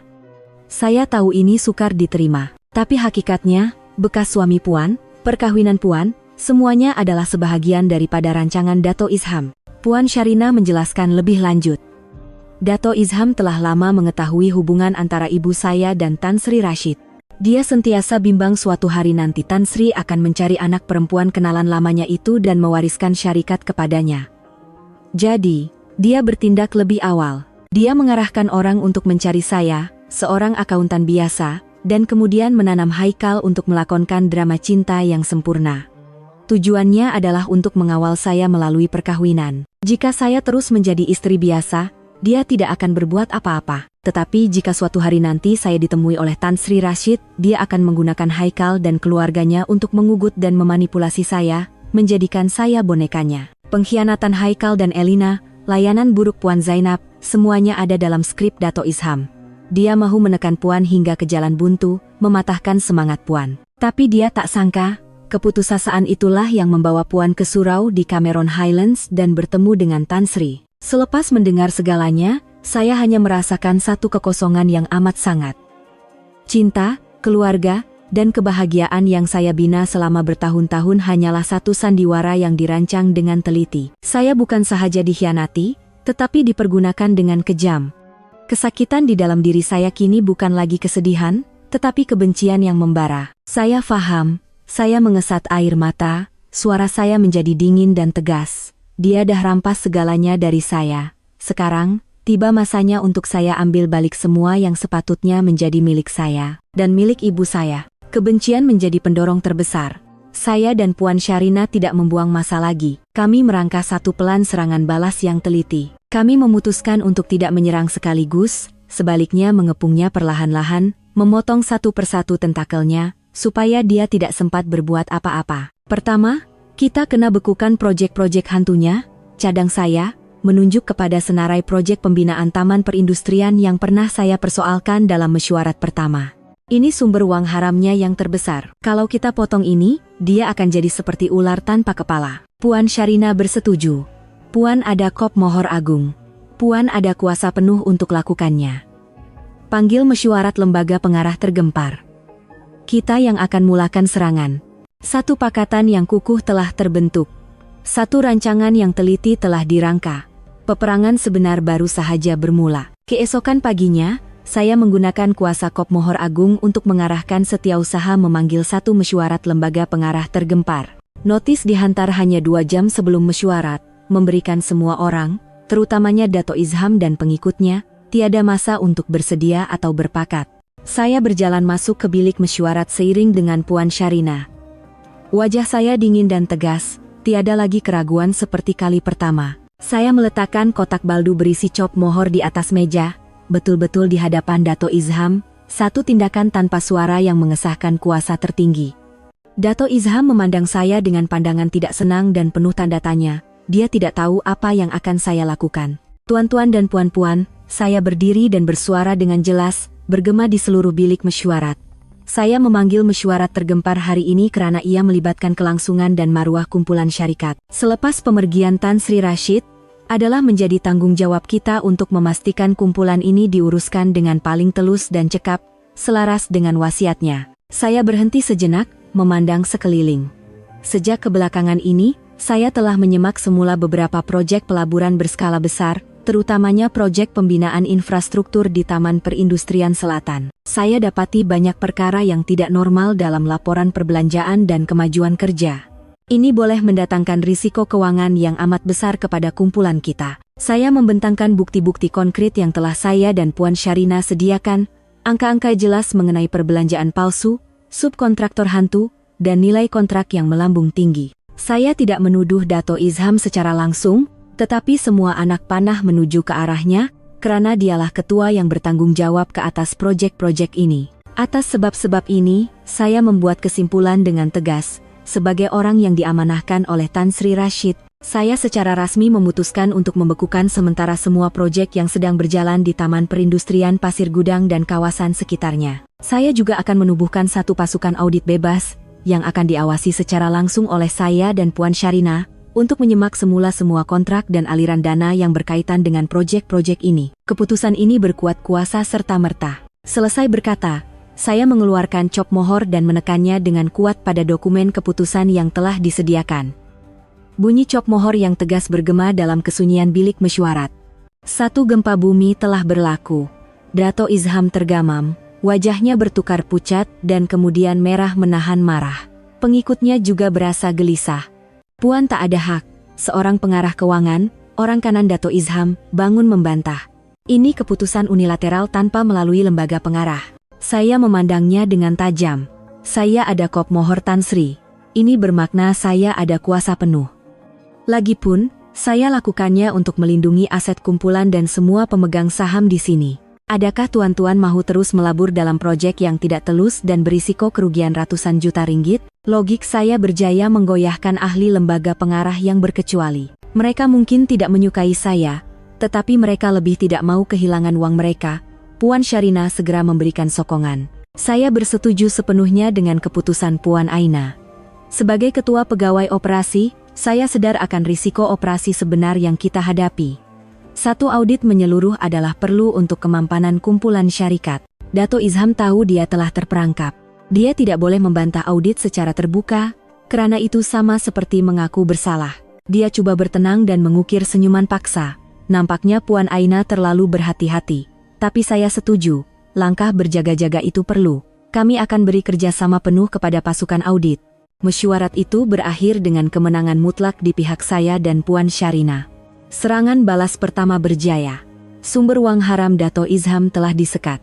Dia kini seperti binatang yang terperangkap. Semasa keluar dari bilik mesyuarat, saya perasan Dato Izham memandang saya dengan pandangan yang membunuh. Saya sadar, dia tidak akan menyerah begitu sahaja. Ribut yang lebih besar pasti akan datang. Beberapa hari selepas mesyuarat, suasana di dalam kumpulan syarikat menjadi sangat tegang. Pasukan audit yang diketuai oleh saya dan Puan Syarina bekerja siang dan malam, menyemak setiap dokumen dan aliran dana. Semakin dalam siasatan, semakin banyak penyelewengan Dato Izham dan kumpulannya yang kami temui, orang-orangnya mula resah dan takut. Sebaliknya, Dato Izham kelihatan luar biasa tenang. Dia datang bekerja seperti biasa, riak wajahnya tidak berubah, seolah-olah tiada apa yang berlaku. Tetapi saya dan Puan Syarina tahu, ketenangan ini adalah petanda sebelum ribut melanda. Kita kena lebih berhati-hati, kata Puan Syarina kepada saya pada satu petang ketika kami masih di pejabat menyemak dokumen. Dia senyap macam nih, mesti dia sedang merancang sesuatu yang dahsyat. Kata-kata Puan Syarina bagaikan satu ramalan. Malam itu, selepas meninggalkan pejabat, Puan Syarina tidak pulang ke rumah. Keesokan paginya, apabila Puan Syarina tidak masuk kerja, saya coba meneleponnya, tetapi tidak berjawab. Firasat buruk mula menyelubungi saya. Saya menghantar orang ke rumahnya dan mendapati dia tidak pulang sejak semalam. Jantung saya tersentak. Ketika itu, satu panggilan masuk dari nomor yang tidak dikenali. Saya menjawab. Di hujung talian, kedengaran suara seorang lelaki yang sengaja diubah, dingin dan mengancam. Aina Sofia, cari kawan kau ke? Jantung saya seakan berhenti berdegup. Kau siapa? Syarina di mana? Dia ada dengan kami. Selamat lagi buat Mas Sani, lelaki itu ketawa kejam. Tapi sama ada dia akan terus selamat, itu bergantung pada kau. Apa yang kau nak? Jantung saya berdegup kencang, tetapi saya coba bertenang. Bagus. Aku nak dua benda.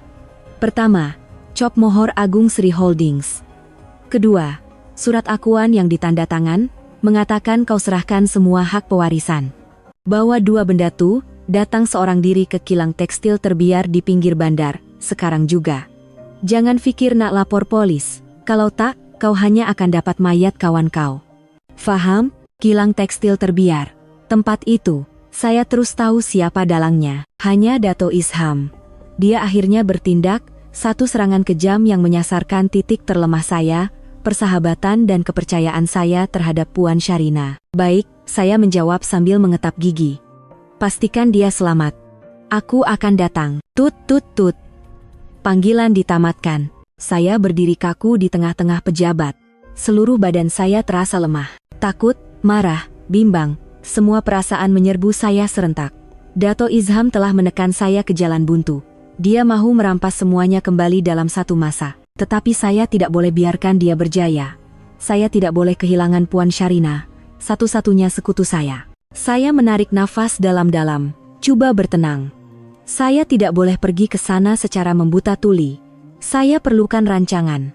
Memandang kop mohor dan kertas kosong di atas meja, saya mula merangka satu pelan tindak balas yang amat berisiko. Saya tahu, pertarungan hidup dan mati yang akan datang ini akan menentukan segalanya, bukan sahaja nasib saya dan Puan Sharina, tetapi juga masa depan kumpulan syarikat dan keadilan untuk kematian ibu saya. Rasa takut yang dingin menjalar di tulang belakang saya, tetapi saya tidak boleh rebah. Melaporkan kepada polis bukan satu pilihan. Dato Izham adalah musang tua. Dia pasti sudah menjangkakan kemungkinan itu dan memasang perangkap. Hanya saya yang boleh menyelamatkan diri saya dan Puan Sharina. Saya melihat sekeliling pejabat, mencari sebarang harapan. Pandangan saya terhenti pada telepon di meja. Saya teringat email misteri daripada K. Dia pernah membantu saya sekali. Walaupun tiada cara untuk menghubunginya secara langsung, saya boleh coba tinggalkan jejak. Saya bergegas membuka akun email pribadi saya dan menghantar email kepada alamat asing yang pernah menghubungi saya. Subjeknya, urus niaga terakhir. Isinya, teratai layu di kilang lama, jam 1500. Ini adalah message barcode. Berharap individu misteri itu cukup bijak untuk memahaminya. Teratai merujuk kepada saya, layu bermakna bahaya, kilang lama merujuk kepada kilang tekstil, dan jam 1500 adalah anggaran masa ketibaan saya, untuk memberi sedikit masa tambahan untuk persediaan. Seterusnya, saya menyediakan apa yang diminta oleh Dato Izham. Saya mengambil sebuah kotak baldu lain yang serupa dengan kotak cop mohor sebenar, dan meletakkan pemberat kertas biasa yang berbentuk serupa di dalamnya. Cop mohor sebenar saya sorokkan jauh di dalam ruang rahasia beg tangan saya. Surat akuan penyerahan hak pewarisan juga saya sediakan, tetapi tidak ditanda tangan. Saya perlu melengahkan masa. Akhir sekali, saya mengeluarkan pen mata air kecil dengan fungsi rakaman yang diberikan oleh Puan Sharina untuk pertahanan diri. Saya menekan butang rakam dan menyembunyikannya di dalam poket jaket saya. Semua persediaan selesai. Saya memandu sendiri menuju ke kilang tekstil terbiar, tempat pertarungan nasib menanti. Kilang itu kelihatan terbiar dan mati di bawah cahaya matahari petang yang suram.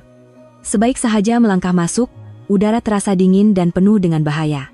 Mengikut arahan, saya menuju ke sebuah bengkel pencelupan lama. Pemandangan di dalamnya membuatkan hati saya hancur. Puan Sharina diikat pada sebuah kerusi besi di tengah-tengah bengkel, mulutnya ditutup dengan pita pelekat, rambutnya kusut, dan terdapat beberapa kesan lebam di wajahnya. Di sekelilingnya, berdiri 4 lelaki berwajah bengis, dan di hadapan mereka, berdiri Dato Izham dengan senyuman kemenangan. Dan di sisinya, ada satu lagi wajah yang saya kenali, yang membuatkan saya terkejut, Haikal. Selamat datang, Aina. Tepat pada masanya, Dato Izham bertepuk tangan sinis. Nampak tak, aku dah kata, persahabatan ni alat yang sangat berguna. Lepaskan dia. Saya meninggikan suara, menggenggam erat beg tangan saya. Sudah tentu. Selepas aku dapat apa yang aku nak, Dato Izham menghulurkan tangannya. Mana cop mohor dan surat akuan? Saya meletakkan kotak baldu palsu dan kertas itu di atas sebuah tong drum berdekatan. Apa yang kau nak ada di sini? Lepaskan dia dulu. Dato Izham tersenyum sinis dan memberi isyarat kepada salah seorang pengikutnya untuk memeriksa. Lelaki itu membuka kotak itu dan mengangguk kepada Dato Izham. Dato Izham mengambil kertas itu, dan apabila melihat tiada tanda tangan, dia mengerutkan dahi. Tanda tangan. Aku akan tanda tangan selepas aku lihat Sharina selamat. Bantahan saya membuatkan Dato Izham hilang sabar. Dia mendekati dan menarik rambut saya ke belakang. Kau pikir kau dalam kedudukan untuk tawar-menawar dengan aku? Kau tahu tak, ibu kau pun melutut di sini dulu, merayu minta nyawa. Tapi aku tak bagi peluang. Siapa suruh dia halang jalan aku, memang patut mati. Pengakuan kejam Dato Izham itu bagaikan menikam jantung saya, tetapi pada masa yang sama, ia direkam dengan jelas oleh pen perakam. Kau memang syaitan, saya mengetap gigi. Terima kasih atas pujian, Dato Izham ketawa kejam. Dan hari ini, anak perempuan dia akan terima nasib yang sama. Lepas aku dapat apa yang aku nak, aku akan hantar kau berdua jumpa di alam sana. Saya memandang Haikal, lelaki yang pernah menjadi suami saya, yang kini hanya berdiri diam seperti patung. Haikal, awak tengok apa yang awak buat nih? Awak tolong orang yang bunuh ibu saya, dan sekarang awak tolong dia untuk bunuh saya pula. Haikal tersentak, matanya menunjukkan sedikit kegelisahan dan rasa bersalah. Dia tidak berani memandang saya. Saya tiada pilihan. Tiada pilihan, Dato Izham ketawa terbahak-bahak. Dia nih cuma buah catur aku, Aina, lelaki tak guna yang tamak. Aku bagi sikit duit, bagi dia rasa hidup mewah, dia sanggup jual istri sendiri. Memalukan. Kata-kata Dato Izham itu bagaikan jarum yang menusuk sisa-sisa marwah Haikal. Dia menggenggam penumbuk, wajahnya menjadi pucat. Ketika Dato Izham sedang leka dengan kemenangannya, satu bayang hitam tiba-tiba melompat turun dari struktur besi di atas. Dalam sekelip mata, dia menumbangkan dua orang pengikut yang paling dekat. Semua orang terkejut. Saya mengenalinya. Lelaki misteri yang muncul di majelis dahulu. Kah Khalid, kau siapa? Jerit Dato Izham, mengeluarkan sepucuk pistol dari dalam kotnya. Khalid tidak menjawab, sebaliknya meluru ke arah Puan Syarina dan memotong tali yang mengikatnya. Dua orang pengikut yang tinggal dan Haikal serentak menyerang Khalid. Pergelutan berlaku, dan dalam kekecohan itu, saya bergegas ke arah Puan Syarina. Puan oke? Saya oke. Puan Syarina tercungap-cungap, tetapi matanya masih kental. Dato Izham, melihat keadaan menjadi tidak menentu, hilang akal dan mengacukan pistolnya ke arah saya. Jangan bergerak, kalau tak aku tembak perempuan nih. Tetapi sebelum dia sempat menarik picu, satu das tembakan bergema dari belakangnya. Dato Izham tersentak, pistol di tangannya jatuh ke lantai. Dia menoleh dengan pandangan tidak percaya ke arah orang yang menembaknya. Orang yang memegang pistol itu adalah Haikal. Selepas bunyi tembakan, bengkel itu diselubungi kesunyian yang menyesakkan. Dato Izham memegang bahunya yang berdarah, terhuyung hayang ke belakang. Matanya penuh dengan kebencian dan keterkejutan memandang Haikal. Kau pengkhianat. Saya dah buat terlalu banyak salah. Suara Haikal bergetar, tetapi matanya menunjukkan keazaman yang tidak pernah saya lihat sebelum ini. Saya tak boleh biarkan awak cederakan orang yang tak bersalah lagi. Tindakan Haikal itu bagaikan titisan air terakhir. Dato Izham meraung seperti binatang yang cedera. Dia berlari gila ke arah Puan Syarina yang paling dekat, mencekiknya dan mengacukan sebilah pisau. Kau semua nak mati, kan? Biar aku tunaikan. Ketika itu, bunyi siren polis bergema kuat dari luar. Semakin dekat, dan kemudian pintu utama bengkel dipecahkan, puluhan anggota polis bersenjata menyerbu masuk dan mengepung kawasan itu. Letak senjata, Dato Izham tahu dia tidak mempunyai jalan keluar. Dia menggenggam pisau lebih erat, menjadikan Puan Syarina sebagai perisai manusia dan coba berundur. Jangan dekat, kalau tak aku bunuh perempuan nih. Dalam keadaan yang sangat tegang itu, seorang wanita berpakaian hitam tiba-tiba meluru keluar dari kalangan pengikut Dato Izham. Di tangannya juga ada sepucuk pistol kecil. Wajahnya muda dan cantik, tetapi matanya penuh dengan kegilaan. Saya sadar saya pernah melihat wajah itu dalam gambar, anak perempuan tunggal Dato Izham. Ayah, biar saya lindungi ayah, jeritnya, mengacukan pistol secara melulu ke arah polis. Jangan, jerit Dato Izham, tetapi sudah terlambat. Untuk meneutralkan ancaman, seorang anggota polis terpaksa melepaskan tembakan. Satu das tembakan kering bergema, dan wanita itu rebah dengan tembakan di dada. Tidak, Dato Izham menjerit. Dia melepaskan Puan Syarina dan berlari ke arah anaknya. Kesakitan kehilangan anak membuatnya rebah sepenuhnya. Mengambil kesempatan itu, polis segera menyerbu dan menahan Dato Izham serta semua konconya. Saya dan Puan Syarina diselamatkan. Khalid telah hilang ke dalam kegelapan sebelum polis sempat mengenalinya. Haikal, selepas menembak Dato Izham, hanya berdiri kaku, meletakkan pistolnya dan menyerah diri. Dia cedera semasa berlawan dengan pengikut Dato Izham, tetapi tidak serius. Dia memandang saya buat kali terakhir, pandangan yang kompleks, penuh dengan penyesalan, rasa bersalah, dan sedikit kelegaan. Apabila saya dan Puan Syarina dipapah keluar dari bengkel, sebuah taksi berhenti dengan cemas. Pintu terbuka, dan Puan Zainab keluar tergesa-gesa. Dia nampaknya bergegas datang selepas mendapat berita. Tetapi apa yang dilihatnya adalah anak lelaki tunggalnya digari, dengan wajah pucat, dibawa oleh polis. "Haikal, anak Mak, apa dah jadi nih?" Puan Zainab meraung dan coba berlari, tetapi dihalang oleh polis. Apabila dia sadar segalanya telah berakhir, kakinya menjadi lemah. Dia terduduk di atas tanah dan menangis meraung-raung. Melihat wanita yang pernah begitu berkuasa dan sombong itu rebah dengan begitu menyedihkan, saya tidak merasa puas, hanya rasa pahit tentang hukum karma. Malam itu, seluruh empayar Dato' Izham di dalam kumpulan syarikat runtuh. Dengan pengakuan yang direkam dan semua bukti yang dikumpulkan oleh saya dan Puan Syarina, tiada siapa yang boleh menafikan kesalahan mereka. Empayar jenayah yang dibina selama 20 tahun akhirnya musnah. Keadilan, walaupun lambat, akhirnya ditegakkan. Peperangan telah berakhir, tetapi kesannya terasa berat dan menyakitkan. Penjahat akan diadili, tetapi kemenangan ini tidak sempurna. Duduk di pejabat Tan Sri Rashid, memandang gemerlapan lampu kota, saya merasakan satu kekosongan. Saya telah menuntut keadilan untuk ibu saya dan menyelamatkan Seri Holdings.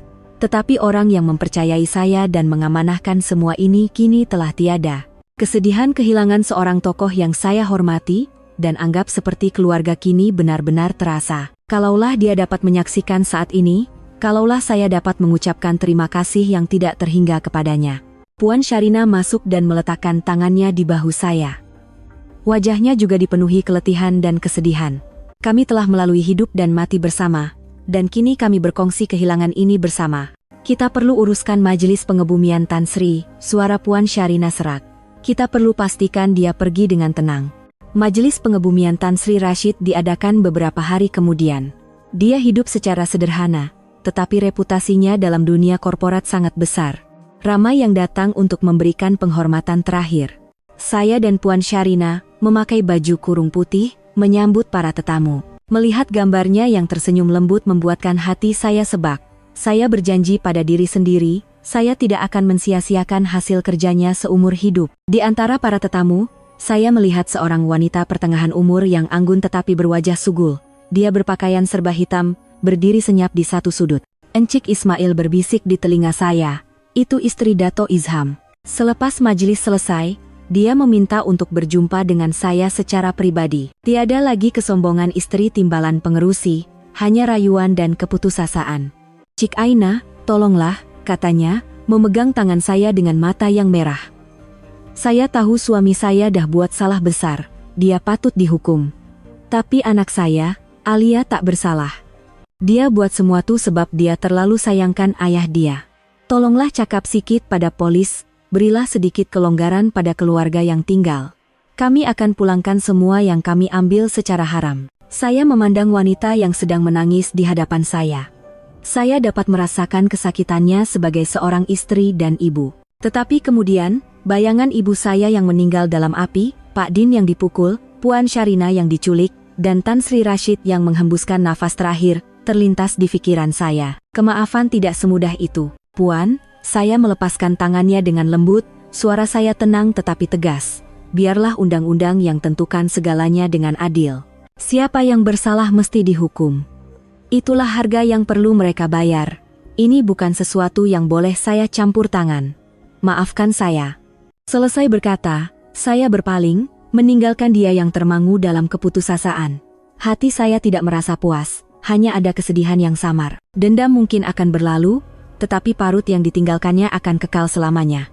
Apa yang penting sekarang ialah memandang ke hadapan dan membina semula segalanya dari abu yang ditinggalkan oleh Dato' Izham. Seminggu selepas pengebumian Tan Sri Rashid, apabila keadaan di kumpulan syarikat beransur-ansur stabil, saya menerima satu mesej dari nomor yang tidak dikenali, jumpa di kafe lama. "Kak, saya tahu itu Khalid.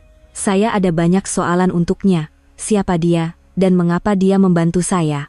Saya pergi ke tempat yang dijanjikan, sebuah kafe kecil di lorong yang sunyi. Khalid, masih berpakaian sederhana, sedang menunggu di satu sudut. "Terima kasih untuk segalanya." Saya memulakan perbualan. "Kalau bukan kerana awak, saya dan Puan Syarina mungkin tak selamat." Khalid hanya mengangguk ringan, mengacau kopi hitamnya. "Saya bukan tolong awak, saya hanya jalankan kerja saya." "Kerja awak?" Saya terkejut. barulah Khalid mengangkat kepala dan memandang saya. Matanya menyembunyikan kesedihan dan kebencian yang mendalam. Ayah saya adalah rakan kongsi rapat Tan Sri Rashid dan pemegang saham kecil Seri Holdings. Dia memulakan ceritanya dengan suara yang perlahan. Ayah saya seorang yang baik dan jujur, sentiasa percaya pada orang lain, dan dia telah percaya pada orang yang salah. Dia percaya pada Dato Izham. Khalid menceritakan bagaimana, lebih 20 tahun yang lalu, Dato Izham dengan licik membuat ayahnya menandatangani kontrak yang merugikan, dan secara beransur-ansur merampas syarikat dan seluruh harta ayahnya. Ayahnya jatuh sakit dan meninggal dunia karena tidak dapat menanggung kekecewaan. Ibunya pula meninggalkan rumah karena terlalu sedih dan hilang tanpa kabar. Keluarganya hancur. Ketika itu, Khalid masih kecil, dan hanya dapat bertahan dengan bantuan saudara mara. Dia membesar dengan satu sumpah, untuk membalas dendam dan mendedahkan wajah sebenar Dato Izham. Saya habiskan masa muda saya untuk menjejakinya, mengumpul bukti jenayahnya. Saya masuk ke anak syarikat Seri Holdings sebagai pekerja biasa untuk mendapatkan akses kepada maklumat. Saya yang hantar email pada Awak tentang Pak Din.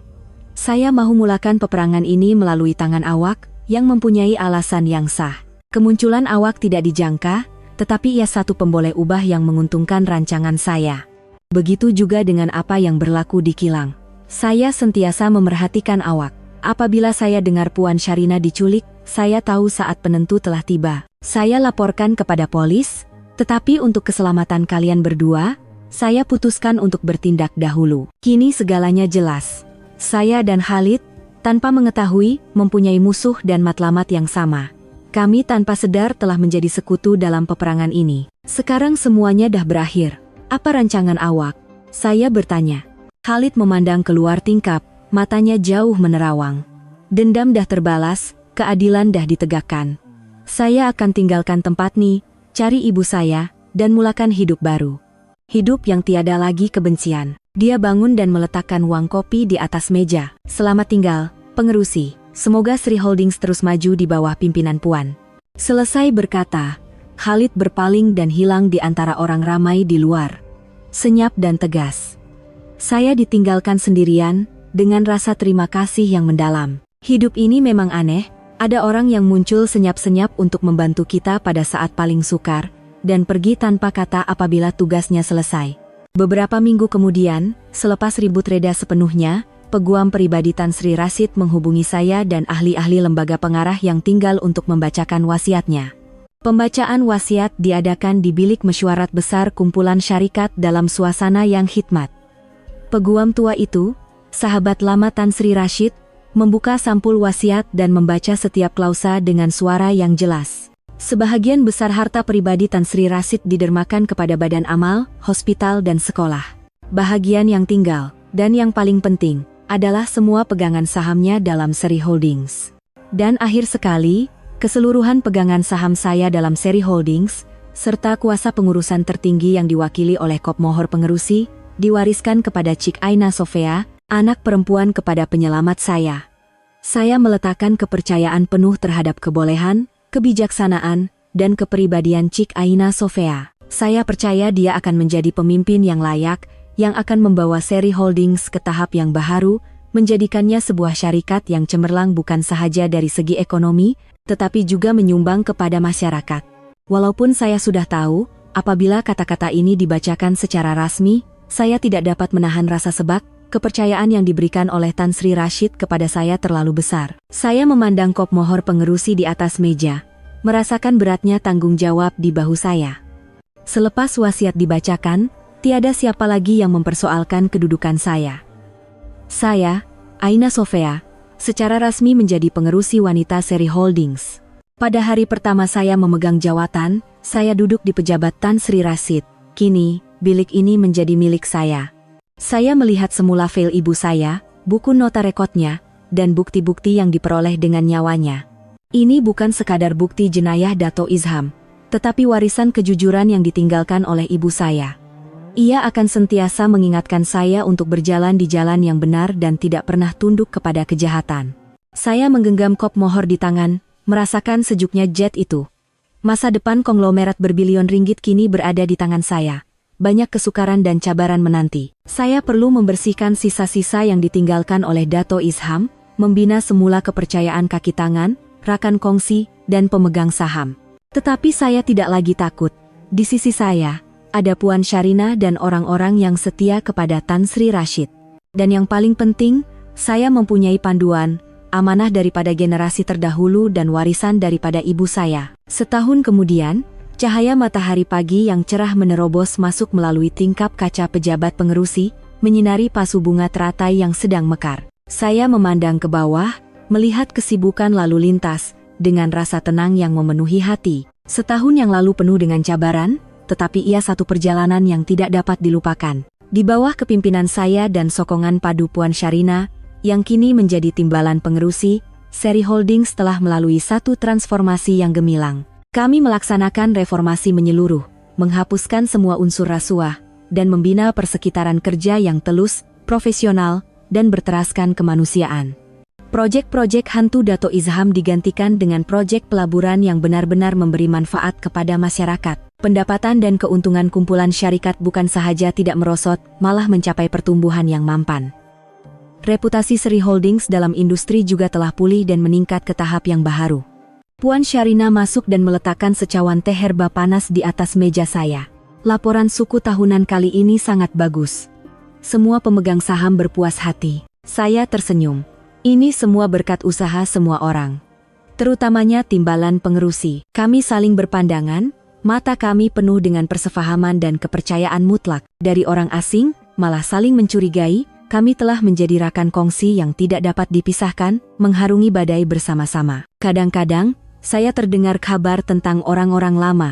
Dato' Izham dan konco-konconya telah menerima hukuman yang setimpal dengan jenayah mereka. Haikal, saya dengar, mendapat hukuman yang lebih ringan karena pengakuan dan penyesalannya. Dia banyak berubah di penjara, hanya bekerja dengan senyap. Puan Zainab, selepas terkejut, menjadi cepat tua.